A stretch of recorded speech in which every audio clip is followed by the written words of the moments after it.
Hello, everyone. Dane here from Moving2Canada, and I am joined once again today by a wonderful guest. Could you please introduce yourself?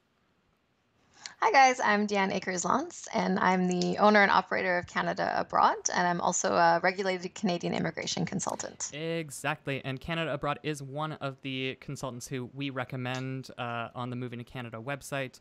We, of course, are not a consultancy. We just provide free information about immigration. So if you guys do have detailed questions you want answered, Deanne is one of the people who can answer them for you. I've got some information about that we'll cover at the end, but that's not the point of today's video. We are actually here to talk about a pretty exciting express entry draw that just took place a couple of minutes ago, about an hour ago at the time that we are filming this. It was very exciting for a number of reasons. And can you tell us a little bit about why this was such big news, Deanne? I mean, we were pleasantly surprised today. We woke up and it was a record draw. So we saw 4,200 invitations to apply given out. But the more exciting news was that it was actually a draw for all programs. So this means that federal skilled workers, federal skilled trades, Canadian experience class, and provincial nominees, everybody was eligible for this draw. Yeah, and that's particularly exciting because we've seen since COVID shut down the Canadian borders, that was way back in March, we've only seen 3 all-program draws until today. Today was the 4th. But they introduced them and they sort of did them once a month. They do an all-program and then they do a PNP and then a CEC. Then an all-program and then a PNP and then a CEC. But today, it was the first back-to-back all-program since COVID, which is super exciting. It might indicate there's a new trend coming, but we're a little... We want to be careful. We don't want to jinx it. Yeah, IRCC, predicting trends with IRCC is always a dangerous game. But exciting news in the numbers. As you said, it was 4,200 ITAs, and as a result, we saw the CRS score drop pretty significantly. What was it last time, and what did it drop down to today? Yeah, so the last draw was up at 475, and today we saw it drop 3 points all the way down to 472. And I know that it still sounds extremely high, but a drop of 3 points is very substantial right now. Yeah, exactly. Once we saw them come back in July, I think it was up at 478, and in the past 3 draws, it's only dropped 3 points. So, the fact that we see 3-point drop in a single draw, it's good news. It's good news, especially for those of you who are. I'm just pulling up the latest draw results here, so you can see them for yourselves, and you'll note all of the sort of program-specific draws here in this column. But it's particularly good news for people with CRS scores in the low 470s and the high 460s. Yes. We just did a live stream on Facebook, and I saw someone write in a comment saying, is it going to drop down to 468? So, Deanne, for all those people out there who are thinking about writing their YouTube comments saying, is it going to drop down to 455, to 461, to 469? What can you tell them? We have no idea. And I'm going to explain a little bit why we don't know, because some people just assume we have this inside knowledge and that it's predetermined. It's absolutely not predetermined. So they just kind of say, this week we know we can allocate 4,200 invitations to apply. They go into the system. They start with the highest ranking individual working their way down. So they've removed 4,200 people from the system.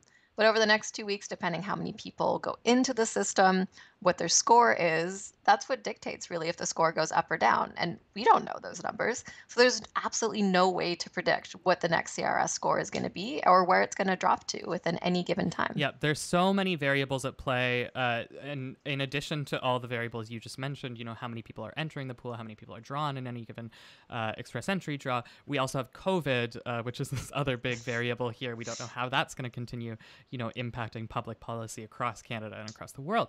But I've pulled up here for our viewers the CRS score distribution of candidates as of September 14th.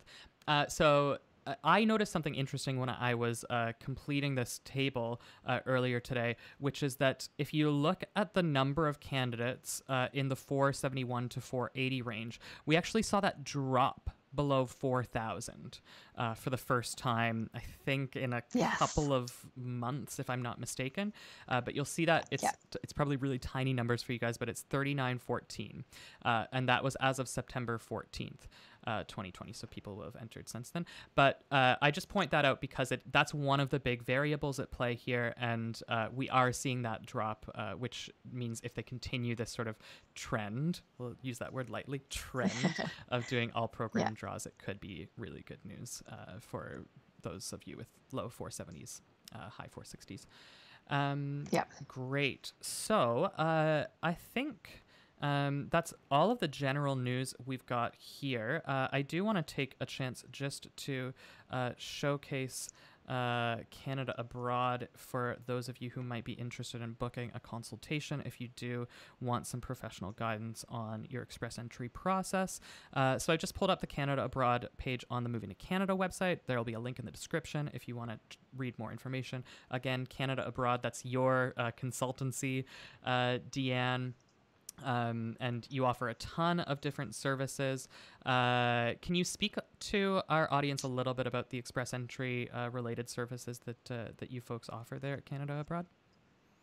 Yeah, definitely. So the most popular right now is just an initial consultation, and a lot of people are booking that. They kind of want to find out, do they qualify for express entry? If they qualify, what actually is the likelihood that they might get an invitation to apply? Is their score going to be high enough? We can explain if your score is not high enough, how you can increase it. We can go over the different provincial nominee programs that you might be eligible for. And then if you have created an express entry profile, if you think that something might be incorrect or it's coming back ineligible, we do express entry profile reviews. And then if you've actually gotten that invitation to apply and you're submitting the full permanent residency application, we can do file reviews. So reviewing it before you submit it, making sure there's no errors or anything that's going to cause it to be canceled or refused at the end of the day. So we have quite a few different services for people. Great. Yeah, I think that's some really wonderful options for people. I mean, I do want to be sort of transparent. Moving to Canada, we believe that people can do a lot of the immigration process on their own, but it does make sense in certain situations to book a consultation, like you said, Deanne. See what your chances are going to be in express entry, what your options are before you invest all of that time and effort into navigating the process on your own. The profile review is really great because you're reviewing the profile. The client has already created them, and the same with the permanent residency application review. And I've just got all of those services pulled up here so people can see them. But